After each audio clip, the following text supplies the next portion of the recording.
उत्तर प्रदेश के MJP Rohilkhand university में रामायण तहरीर करने वाले कथावाचक पंडित राधे श्याम और आला हजरत इमाम अहमद रजा खान बरेलवी के नाम पर रिसर्च सेंटर कायम करने का ऐलान किया था।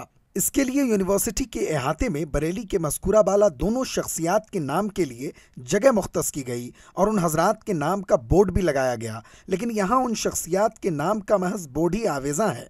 साबिक मुख्यमंत्री अखिलेश यादव बरेली आए थे और उन्होंने सालाना इजलास में ऐलान किया था कि आला हजरत के नाम से और राधे श्याम कथावाचक के नाम से एक चेयर बनाई जाएगी और उस पर काम किया जाएगा, बजट दिया जाएगा।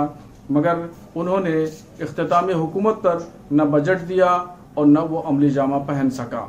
अखिलेश हुकूमत तब्दील हो गई मगर सेंटर कायम न हो सका।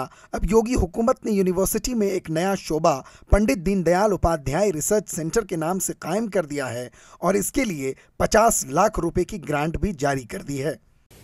पंडित राधे श्याम जी और आला हजरत के नाम पर पीठ की स्थापना यहाँ पर लगभग 5 वर्ष पूर्व हुई थी, लेकिन उसके लिए कुछ फाइनेंशियल प्रावधानों की व्यवस्था नहीं की गई। पंडित दीनदयाल जी के नाम पर भी एक पीठ स्थापित की गई है जिसके लिए कुछ वित्तीय सहायता मिली थी। इत्तलात के मुताबिक यूनिवर्सिटी इंतजामिया ने मस्कूरा सेंटर से मुतल्लिक एक प्रपोजल योगी हुकूमत के पास भेजा था, ताहम उसे मंजूरी नहीं मिली है। इसलिए मस्कूरा दोनों शख्सियात के मुतक़िदीन मीडिया से अपना एहतजाज कर रहे हैं। ईटीवी भारत के लिए बरेली से मुस्तफीज़ अली खां की खुसूसी रिपोर्ट।